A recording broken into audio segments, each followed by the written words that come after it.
So in this we are going to discuss about image speed.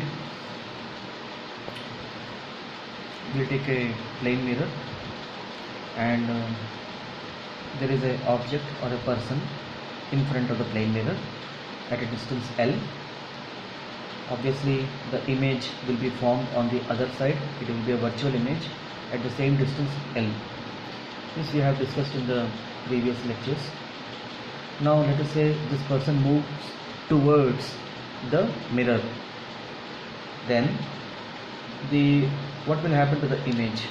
Will it go towards the mirror or away from the mirror? It will actually go towards the mirror only, from the other end. Why? Because this object is at a distance L, let us say 10 centimeters. Image also will be at 10 centimeters. Let us say the person has moved some 4 centimeters forward. That means he is at 6 centimeters now. Image also will be formed at 6 centimeters only. Okay. So let us say he has moved by d distance. Then this dimension is L minus d. So the image also will be formed at L minus d from the mirror. So this is the silvered part and this is the reflecting part. Okay. Now if this is L minus d, the total is L. L minus of L minus d will be this dimension, which is nothing but LL cancel d. So what is the meaning of this? If the person is moving d distance towards the mirror, the image also will move d distance towards the mirror. If he is moving away from the mirror by distance d or x, the image also will move x distance. So that means if he is moving like this d distance, he will have some speed. Okay, and the object speed and image speed here is same, but they are in opposite directions.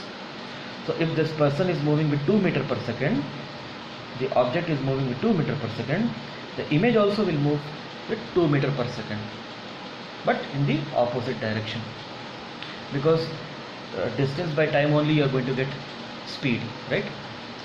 So this is one approach. Let us see mathematically what happens. See, originally the mirror equation was 1 by xi plus 1 by x0 is equal to 1 by f. Here xi is the image distance and x0 is the xo. Let us not call it x0, xo is object distance. Now this is the general equation. If you differentiate both sides, so differentiation here, what is varying? 1 by f is constant, because f is constant. Okay, for a spherical mirror, if you take f is r by 2, so r is constant, so f is constant. So derivation of a constant term will become 0. Okay, now this term will become minus 1 by xi square dx by dt minus 1 by xo square dxo by dt is equal to 0. So dxi by dt can we call it as speed of the image, and dxo by dt speed of the object or velocity of the object. Here we have to call it velocity of the object. So this is what you are going to get. So we can write the expression for vi. Vi is equal to minus xi square divided by xo square into v0. Okay. Now let us bring in the focal length parameter into this. So originally the equation was this. So from here we can calculate 1 by xi. We are going to get xo minus f divided by xof. So inverse of that, xi will be equal to xof divided by xo minus f. So because here there is a square, square it, then you get this expression. So equation 1 is this, equation 2 is this. If we compare these two equations, here minus vi by v0 into xo square, here xo square divided by xo minus f square, here f square divided by xo minus f whole square into xo square. So these two terms by comparison should be equal. So minus vi by vo is equal to, just keep aside this xo square and rest all you have to write. This term you have to write. These two terms should be equal. So you got Vi by Vo is equal to f square by xo minus f whole square. So let us write from here the expression for Vi. Vi is equal to this. So what we will do is, numerator and denominator you will divide by f. Then you will get numerator f square by f square will become 1, and denominator when you divide this by f square you get 1 minus xo by f whole square. So this is the expression to calculate the speed, general expression. Now for a plane mirror, f is equal to infinity. That means xo by f, 1 by f will become 0. So this term will become 0.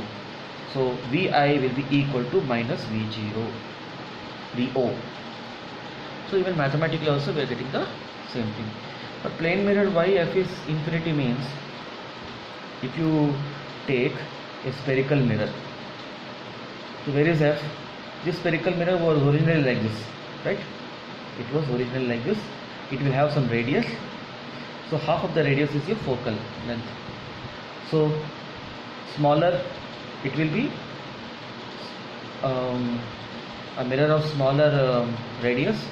F will be here. More bigger, f will move towards left. Even more bigger, even more left.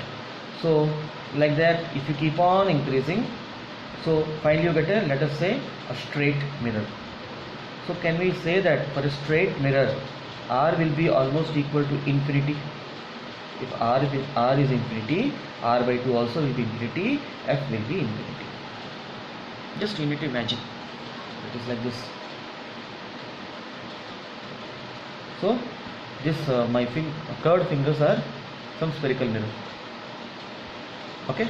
So when you are opening your fingers, it seems as if the radius is at infinity.